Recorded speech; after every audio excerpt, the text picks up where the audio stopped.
arma de protección, como puede salir un ciudadano que tiene portación de armas y decide protegerse. No, salís a matar. El policía te enfrenta si vos querés matar a alguien o querés robar a alguien con esa arma y utilizar esa arma. Y hoy realmente estamos cambiando la doctrina y la gran mayoría de jueces no terminan acusando por homicidio, como pasaba antes, Claro. al policía. Claro. Porque había como teorías ridículas. Por ejemplo, una teoría ridícula era la teoría de, sí, pero le tiraron a la espalda. Claro, vos imaginate, viene un motochorro, ¿no? Sí. Y dos motochorros. Los dos motochorros se van en la moto, sale un policía de un determinado lugar, los dos motochorros salen en la moto, ¿cómo salen? Tirando para atrás. Entonces, ¿qué hace el policía? Le tira al motochorro. ¿Y dónde le pega? En la espalda. Entonces, eso era visto como un acto de mala praxis del policía, cuando lo que está haciendo el policía es defender a él y a todos los que están alrededor que están siendo disparados por ese motochorro. Entonces, el policía, ¿qué tiene que decirle? No, mire, dese vuelta, Claro. porque si usted no se da vuelta, lo que va a pasar es que yo voy a terminar preso. ¿Qué pasaba con muchos policías? No hacían nada. Claro. Ahora están actuando y eso salva a mucha gente. ¿Eso depende pura y exclusivamente del Ministerio de Seguridad, ese apoyo, o también de la justicia? ¿Por qué te lo pregunto? Porque yo creo que un Ministerio de Seguridad puede ser espectacular, un cuerpo de policía puede ser espectacular actuando, pero si resulta que los meten presos y los delincuentes salen por la puerta giratoria, como se les dice, porque el fiscal de turno no actuó o el juez dictaminó que no estaban las condiciones, digamos, para guardarlo, al final terminan volviendo en muy poco tiempo a delinquir. ¿Pensás que la Argentina necesita en ese sentido alguna reforma judicial, digamos, o que Bueno, tenga que ver más con eso? ahí te diría que hay dos cosas, ¿no? Sí. En primer lugar, la justicia tiene un cambio muy importante Sí. respecto a cómo evalúa al policía. Porque en esos casos, en general, al policía lo metía adentro, inmediatamente. Y ahora está mucho más razonable y está mucho más acorde a entender que el policía estaba cumpliendo con su deber, defendiéndose a él o a terceros, depende de la situación. Y en relación a lo que vos decís, hay una ley que presentó el Poder Ejecutivo, el presidente Milei, que elaboramos en el Ministerio de Seguridad, que cambia un viejo concepto en nuestro Código Penal por uno mucho más moderno, de nuestro Código Procesal Penal, perdón, que es, en la Argentina existe la reincidencia. Sí. Entonces, vos reincidís en el delito y cuando reincidís en el delito te cabe la pena. Claro. ¿Mm? La primera vez, si pongámosle que es una pena baja, no. La segunda te cabe la pena. ¿Qué pasa? Entre el momento que cometés el primer delito y estás condenado, porque la reincidencia sobre una condena, pueden pasar, ponele 2 años. En esos 2 años cometiste 50 delitos, 50 en los que te agarraron. Claro. Todos los que no te agarraron, no sabemos cuántos son. Entonces, ¿qué piensa la gente? Acá hay impunidad, puerta giratoria. ¿Qué estamos haciendo? Cambiando la reincidencia por la reiterancia. Ahí está. Vos cometés un delito, reiterás el delito e inmediatamente es como si fueras reincidente. Es decir, ahí te cabe la pena completa.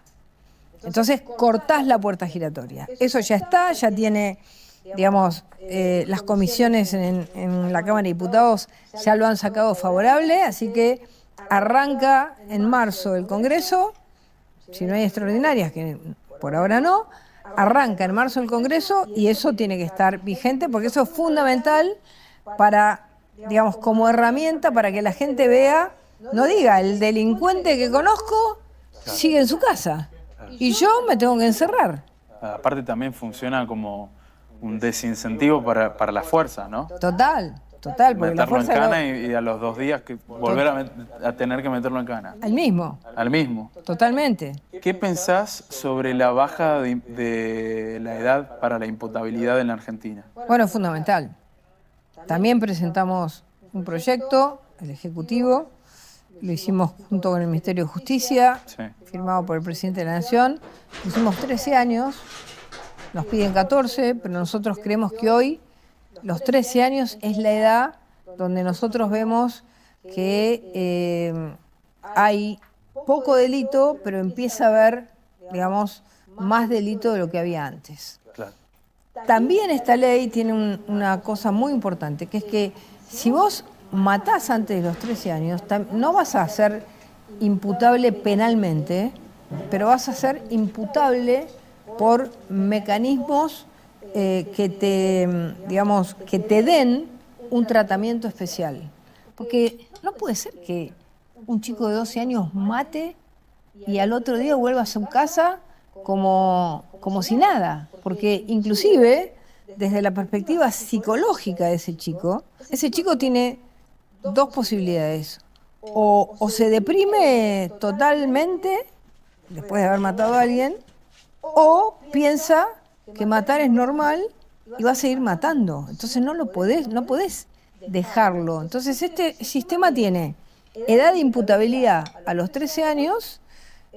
Como adulto. Sí, no exactamente, tiene una pena máxima de 20 años por los tratados internacionales que tiene la Argentina y tiene muchos mecanismos para tratar de que ese joven no reincida en su delito cuando son delitos menores. Un poquito la teoría de Giuliani de tolerancia cero. En el primer delito, tratar de que no cometa un segundo, un tercero, un cuarto, porque eso termina siempre mal. Claro. Siempre mal. Y si sos menor de 13 años, si sale la ley con 13 años y cometiste un delito grave, vas a tener una consecuencia que no va a ser penal, pero sí que te va a atender alguna institución del país para tratar de que vos seas consciente de lo que hiciste. Claro. Y eso es importante porque, por supuesto que hay un desarrollo de la edad, no tenés la misma, digamos, por algo se dice los jóvenes son más inconscientes, manejan de manera más inconsciente, por ahí toman droga de una manera muy inconsciente, pero un chico de 13 años sabe perfectamente lo que es matar o no matar. Digamos, uno lo ve en cualquier familia, sabe perfectamente cuando hizo las cosas bien o cuando hizo las cosas mal. Entonces, ese valor del bien o el mal tiene que estar reglamentado en una ley objetiva. Hasta ahora nosotros tenemos un patronato donde cada juez hace lo que quiere. Claro. Y es lo peor, porque justamente la base de la ley es la objetividad y la imparcialidad de la ley. Absolutamente. Quería preguntarte cómo te fue por tu viaje por El Salvador. ¿Conociste al presidente Bukele? ¿Qué experiencia trajiste de allá? Bueno, traje una experiencia extraordinaria. Primero por lo que hicieron, sacarse el sombrero. Cuando te cuentan que ellos tenían el 95% del territorio tomado, que en los años 90 Estados Unidos deportó casi 200.000 salvadoreños de Estados Unidos y que eran todos maras, que en cualquier barrio no entraba la policía, que a la gente la mataban como perros, que agarraban cuando una familia no les quería dar una casa porque a ellos se les ocurría tomar una casa, agarraban a los chicos adelante de la familia y les mataban a los hijos. Eran de un nivel sanguinarios, brutales, todos tatuados, cada uno con su la salvatrucha 13, cada una de las maras tenía nombre, barrios. No eran traficantes de droga, eran extorsionadores. Ellos no tomaban droga por religión, porque decían que la droga los hacía débiles frente a los otros. Entonces, cuando encontraban a alguien tomando droga, lo mataban ellos mismos, aunque fuera de la misma. Entonces, era la extorsión. Vos para comerciar tenías que pagar extorsión. Para ir a la escuela tenías que pagar extorsión. Es decir, era un país donde todos tenían que pagarle como si fuera un tributo. Estado paralelo, un tributo a estas maras. Y eran totalmente sanguinarias. Te robaban tus casas, todo. Bueno, Bukele lo dio vuelta.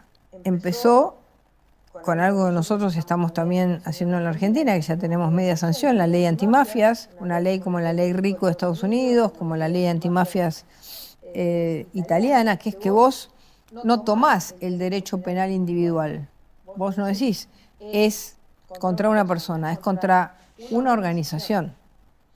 Y es contra una organización criminal. Entonces, ellos cambiaron esa ley, nosotros la estamos cambiando en la Argentina, entonces vos extraes toda la organización. Claro. Y no importa qué hacías en la organización, lo importante era participar de la organización. Porque hoy en la Argentina vos tenés el sicario que puede tener perpetuo por haber matado a alguien.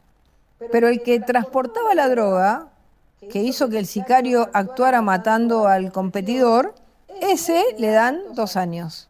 Claro. ¿Entendés? Entonces, ahora esta ley que estamos votando nosotros, que en El Salvador es extraes toda la banda, del primero al último. Y todos tienen la máxima condena que tiene la organización. Y si no hubiera ninguno de la organización preso y vos te extraes la banda, van a tener de 5 a 20 años. Por ejemplo, el jefe de la banda de los monos tiene 134 años de condena acumuladas. Es decir, que cuando tengamos esa ley, los monos que queden afuera van a ser apresados y van a tener 134 años de condena. Lo van a pensar 40 veces. Así sea el que servía café. Así sea el que servía café. El hecho de participar de una organización que vos sabés que es criminal, que mata, que asesina, que destruye familias, tiene la misma pena. No te salvás. Eso lo hizo Salvador y ellos mismos reconocieron, después de un año de trabajo, reconocieron que se habían equivocado en el 7% de los casos. Pero en el 93 lo acertaron. Claro. Entonces erradicaron todas esas maras y hoy El Salvador es un país total y absolutamente pacificado. La gente lo agradece de una manera increíble. Mira, el otro día estuve con una salvadoreña que vive acá en la Argentina, que se vino por eso. Y la llamaron del estado y le dijeron, ella se tuvo que venir porque las maras le habían robado su casa. Ella se había resistido, tenía 2 nenes. Le dijeron, la próxima vez te matamos a vos con los 2 nenes. Le pusieron una pistola en la cabeza al nene. Bueno, típico de estas mafias. Se vino a vivir a la Argentina. Y el otro día la llamaron, yo se lo conté al ministro Villatoro, le escribí un WhatsApp y se lo conté. La llamaron y le dijeron, esta casa era suya, usted vivía en tal y tal dirección, acá está en el catastro, le vamos a devolver su casa. Casa que había estado tomada por las maras durante años. Qué bárbaro. Así que bueno, realmente es una experiencia muy, muy impresionante. La cárcel es durísima, Sí. pero duro fue lo que ellos hicieron. Una cosa muy linda que nos contó Bukele, pero eso fue cuando vino a la Argentina, Sí. nos contó que no se preocupen tanto por las leyes que no pueden sacar. Dice, porque yo cuando asumí como presidente, en El Salvador tienen 2 años de diferencia entre la elección y la elección parlamentaria. Entonces, son unicamerales. Dice, yo cuando asumí como presidente no tenía un solo diputado. Claro. Al rato vino uno, después vinieron 16. Pasé 77 leyes. Votaron en contra las 77 leyes. Yo las veté y me ganaron el veto. Entonces, a partir de ahí, salí a hacer campaña y a decirle a la gente, miren lo que me hicieron.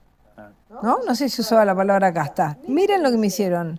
Las 77 leyes que servían para que nosotros estemos mejor, terminemos con las maras, pacifiquemos el país, nos las vetaron estos señores. Si usted los vuelve a votar, van a volver a hacer exactamente lo mismo porque defienden sus privilegios. Ganó por el 70% de los votos. Impresionante. Así que nosotros tenemos que salir ahora a decir, cada argentino ahora va a ser responsable de darnos un voto para tener las herramientas que necesitamos para estos cambios tan importantes que estamos haciendo. Absolutamente. Y fíjate que él tuvo otro problema, no sé si para él representa verdaderamente un problema o no, pero lo que sucedió y lo que yo me animo a profetizar que va a suceder acá si tenemos alguna experiencia similar en Argentina, es que empiezan las ONGs y distintos organismos internacionales, incluido la ONU, ni más ni menos, a poner el grito en el cielo, ¿no? A decir, Bukele ofrece un tratamiento demasiado brutal para los presidiarios, para las maras, casi sin tener en cuenta el sufrimiento que provocaron en la sociedad toda esta gente, todos estos delincuentes, ¿no? ¿Qué opinás sobre eso? Bueno, nosotros en el Ministerio de Seguridad hemos recibido en este año aproximadamente 50 denuncias internacionales diciendo que habíamos tenido una represión brutal en las calles, claro. Le habíamos pegado a todo el mundo, cuando la verdad es que no solamente no tuvimos un solo muerto, sino que además lo hicimos todo muy profesionalmente, con mucha profesionalidad, cosa que nunca dejaban a las fuerzas mostrar su profesionalidad, lo que saben de orden público.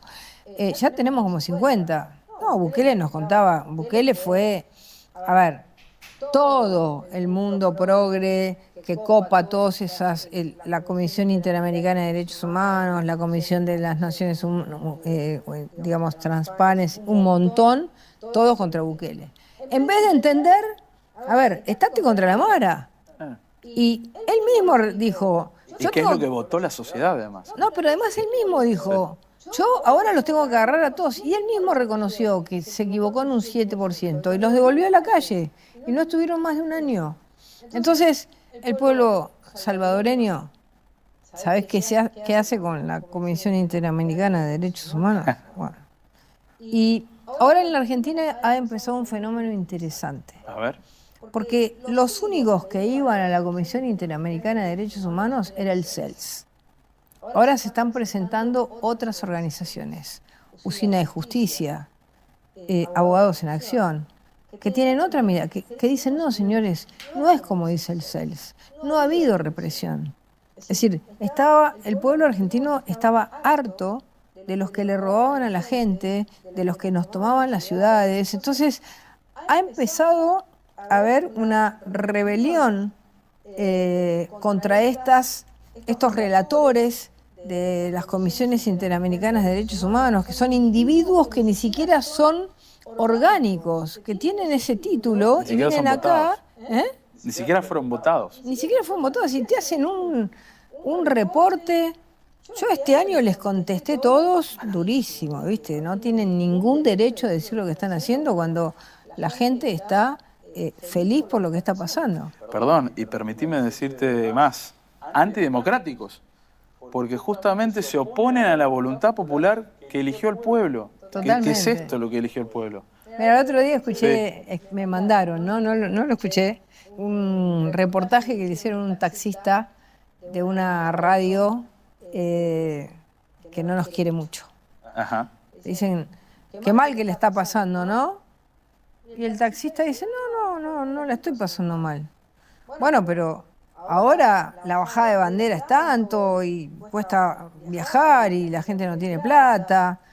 Dice, sí, pero yo trabajo 3 veces más. ¿Cómo que trabaja 3 veces más? Dice, sí, y gano 3 veces más. ¿Y cómo que trabaja 3 veces más? 3 veces más, sí, porque dice, yo antes, para hacer un viaje, tardaba promedio 1 hora y media. Entonces, por día tenía una productividad de como máximo 10 viajes por día y me mataba.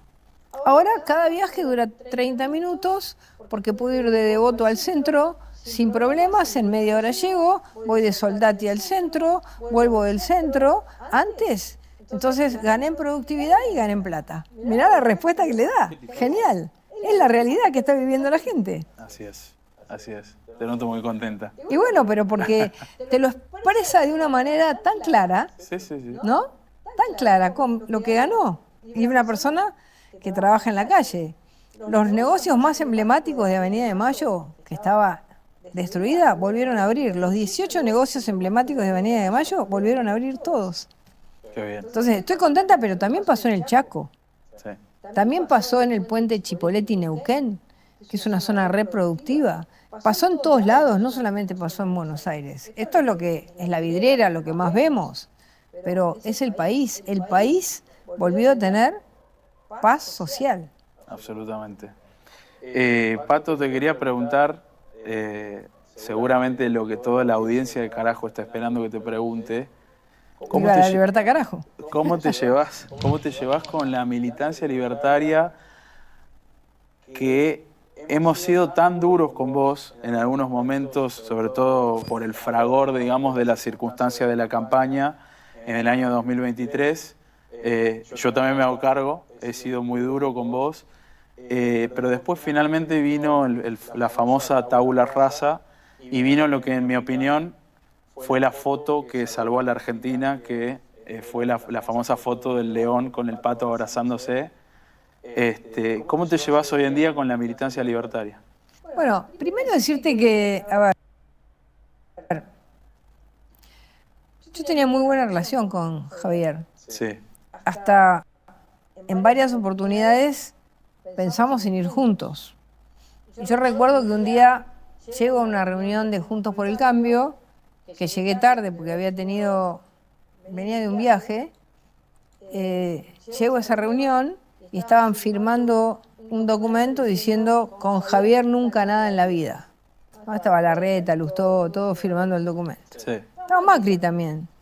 Entonces yo le digo, ¿qué están haciendo? Una locura lo que están haciendo. ¿Cómo van a firmar esto? Bueno, se armó un revuelo. Yo dije, yo no estoy de acuerdo. Yo soy la presidenta del PRO, yo no voy a firmar eso. Y yo era amiga y además tenía cercanía. Digamos, nosotros hicimos la campaña diciendo, ¿es todo o es nada? ¿No? Y Larreta me decía de todo, ¿cómo es todo? Es nada, es una extremista. Entonces, yo tenía mucha cercanía, charlábamos siempre. Y Javier varias veces me planteó, che, vamos juntas a las PASO, vamos juntos a las PASO, porque se notaba esa cercanía. Bueno, ahí nosotros ganamos las elecciones del 21, las parlamentarias, entonces, no sé, fue difícil en ese momento romper Juntos por el Cambio. Y preferí ir a las PASO, Claro. y gané contra un aparato, digamos, total, que usaba recursos del Estado, que tenía todas las peores prácticas que te podés imaginar. Sí. Y después vino la campaña. Y yo me arrepiento de no haber seguido teniendo la misma actitud que había tenido antes. Me arrepiento de haber dicho algunas cosas en la campaña, porque creo que para mí era claro que Javier y yo competíamos del lado del cambio y que Massa competía del lado de la continuidad. Y que muchos de Juntos por el Cambio estaban cerca de Massa y muchos más estaban cerca del cambio. Y por eso yo gané las PASO. Y me arrepiento de haber hecho una campaña, digamos, que tenía que ser unilateral. Yo solamente tenía que hablar de lo que significaba la continuidad de Massa. Y cometí un error. Y no solamente creo que fue tabula rasa, creo que ese error a mí tampoco me ayudó, a mí no me ayudó, digamos, ni política ni personalmente. Porque yo lo apreciaba y me gustaba y compartía las ideas de Javier.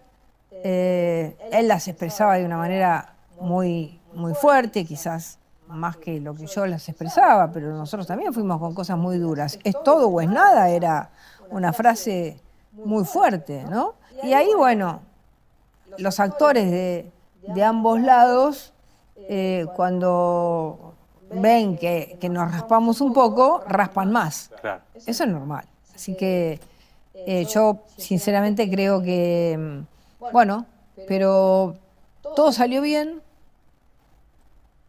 El día que yo perdí las elecciones, me quedé toda la noche leyendo mi tesis doctoral. En mi tesis doctoral, yo soy doctora en ciencias políticas, en mi tesis doctoral yo explico cómo es el sistema corporativo mafioso de la Argentina y cómo ese sistema se reproduce y se retroalimenta a sí mismo, ¿no? Esa es la base de mi tesis. Entonces yo llegué a mi casa con una cierta frustración de haber perdido la elección, como a las 2 de la mañana, y no me podía dormir. Entonces agarré de mi biblioteca mi tesis y me la puse a releer. Entonces, como a las 6 de la mañana me quedé dormida, frita, así que con el libro encima. Estamos hablando de la noche de las generales. La noche de la general. Claro, La noche en que nosotros habíamos perdido. claro. Me levanto, me dormí como a las 6, me levanto como a las 9:30, me dormí como 2 horas y media y me voy a mi oficina, la que había sido nuestra oficina de campaña. Ya estaban todos, los de mi equipo, y entonces justo en ese momento estaba Mauricio Macri haciendo una reunión en su casa. A mí no me había llamado, estaba Ritondo, estaba María Eugenia Vidal, Jorge Macri, Santilli y otros más. Y ellos habían decidido como esperar una semana, hacer un focus group y ver qué hacían. Entonces yo llego a la reunión donde estaba mi equipo, estaba Federico Pinedo, Juan Pablo Arenaza, que está trabajando en la legislatura con La Libertad Avanza, varios más. Y les digo, les voy a contar lo que decidí. Entonces les relato mi teoría de qué va a pasar con el sistema político argentino si gana Massa, que iba a ser la reproducción sistemática de la misma lógica corrupta, corporativa, de defensa de ellos mismos para ellos mismos, y que teníamos que romper eso. Y que la única manera de romper era apoyarlo a Javier Milei. Mi equipo dijo, estamos de acuerdo. Entonces lo llamo por teléfono a Macri. Me dice, bueno, pero quiero ir a hablarte. No, pero nosotros ya decidimos, en todo caso mañana no. Le digo, ya le digo, voy para tu casa. Lo llevo a Pinedo, voy para la casa. Y le digo, hay que apoyar a Javier. Entonces me dice, bueno, pero acá la mesa decidió otra cosa. Que yo, bueno, yo lo voy a apoyar, voy a salir a apoyarlo a Javier. Lo llamé a Luis Petri y me dijo, estoy de acuerdo. Yo le voy a salir a apoyar a Javier porque yo no voy a ser responsable de que gane Massa en la Argentina. Acá nos jugamos por el cambio. Pero con todas las cosas que pasaron, no importa. Las cosas que pasaron son historia. Lo importante es qué necesita el país. Y así fue. Y esa noche estuvimos con Javier y ahí se tomó, digamos, se le comunicó una decisión que, te cuento la intimidad, Sí. ¿no? El backstage de esa decisión. Y la verdad que me sentí muy bien. Esa noche nos abrazamos con Javier y volvimos a esa vieja relación que teníamos, y nos dimos cuenta que habíamos estado tontos en habernos insultado en la campaña. Y bueno, es bueno reconocer esas cosas. Él ganó y yo tenía que aceptar eso y aceptar que era cambio o lo peor de la política argentina. Así que no lo dudé. Yo creo que esa noche se definió el futuro de la Argentina. Sí, y la estamos haciendo bien. Así es. Como dice Javier, el mejor gobierno de la historia. Así es. Patricia, te quería preguntar ya para ir terminando, ¿qué diferencia notás vos habiendo sido ministra del gobierno de Mauricio Macri versus ser ministra hoy, digamos, en el gobierno de Javier Milei, que también es una pregunta que va a querer la audiencia, ¿no? Sí, pregunta que después me contesta siempre la gente de Macri, ¿no? Mirá, yo creo que la decisión, la voluntad de cambio rápido, el shock, son cambios que se notan. Cuando yo era ministra de Seguridad del gobierno del presidente Macri, presenté un protocolo antipiquetes el primer día del mismo que presenté después. Y lo hice a propósito, el mismo, no le cambié una palabra. ¿El mismo de ahora? Sí, sí, pero a propósito. ¿Es el mismo? Sí. ¿Qué cambió? La decisión y la voluntad. no es el instrumento, es la dirección, la decisión, la idea y la voluntad. Entonces, en ese momento, cuando empezó a ser criticado, miré para alrededor y no tenía nadie. Todos se me habían ido. Marcos Peña se me fue, Larreta se fue, todos se fueron. Me dejaron solo con el protocolo. Y lo usé a los 3 días que me querían tomar la entrada del aeropuerto de Ezeiza. Yo tenía una cosa en la cabeza. Dije, yo no quiero ver nunca más en la Argentina a los turistas viniendo con la valija por la autopista, ¿no? Y ese día iba a pasar eso. Mandé a la gendarmería y hubo un par de balas de goma. Uy, al rato me llamó Marcos Peña, me dijo, ya empezaste con las balas de goma, que no sé esto, que el otro, que ya nos están criticando. Digo, sí, pero hay 46 millones de argentinos que sienten que van a poder llegar al aeropuerto liberados de estos 5 que quieren secuestrarnos el país. Y que votaron eso. Perdón. Y que votaron eso. A los pocos días le pasamos parte de la policía a la ciudad y me sacaron toda posibilidad de que me dedicara a los piquetes de la 9 de julio. Y se lo dieron a Larreta. Bueno, y Larreta no actuó. Entonces, ¿cuál es la diferencia entre la decisión clara y de cambiar a fondo o esto de decir, bueno, voy a medias, qué dirán los demás, el qué dirán? Es totalmente distinto. Hoy la decisión es firme, es rápida, es concreta y es profunda. Mauricio Macri hizo muchas cosas buenas, pero en muchas la decisión del gobierno era ser políticamente correctos. Y eso nos hizo... Le hizo muy mal a la Argentina, porque después vino Alberto Fernández. Es decir, no haber tenido esa voluntad que había que tener nos hizo muy mal. Lo mismo pasó con los planes sociales. Yo me peleé muchísimo por mantener el mismo esquema de los planes sociales, porque además nos perjudicaban permanentemente en la sociedad, en todo. Bueno, fueron cosas que no se cambiaron, digamos. Entonces, esa falta de, digamos, ese quedarte a medias. Por eso yo después, cuando hice mi campaña, dije, a medias nunca más. Claro. ¿Es todo o es nada? Si no, te matan, como terminó nuestro gobierno, que terminó perdiendo la posibilidad de consolidar un cambio y terminó viniendo el peor gobierno de la historia, que fue Alberto Fernández, que eso da lugar al mejor gobierno de la historia. Bueno, y ya para terminar, espero que la hayas pasado bien. Sí, muy bien, gracias. ¿Qué futuro augurás para la Argentina?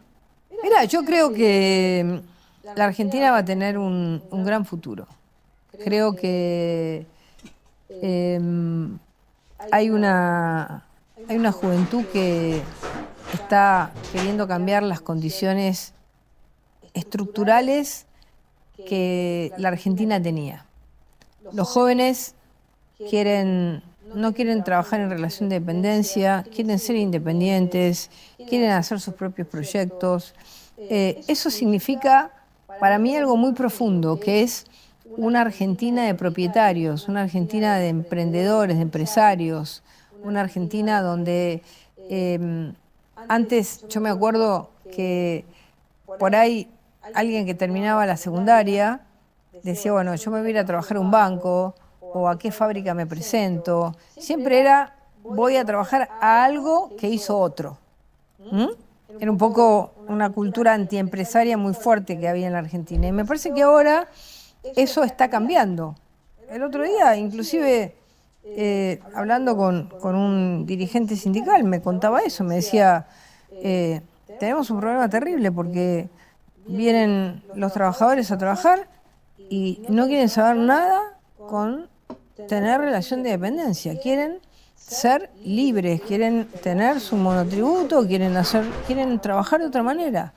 Entonces, creo que a lo que se está haciendo desde el gobierno, se está logrando algo que vos hablas mucho, un cambio cultural profundo en la sociedad que empieza a entender que no tiene ni que pedir permiso ni que depender de nadie, sino que tiene que animarse a hacer su propia vida, ¿no? Sea youtuber, sea un unicornio o sea una carpintería, lo que sea. Y sin importarle demasiado la opinión de los que destruyeron el país, ¿no? Exactamente, exactamente. Así Bueno, es. Patricia, ha sido un gusto. Bueno, muchísimas gracias. La verdad. Te felicito por este carajo. Bueno, encantado y espero tenerte de nuevo en una nueva oportunidad. Dale. Por ahí más adelante, ¿no? Buenísimo. Muchas gracias.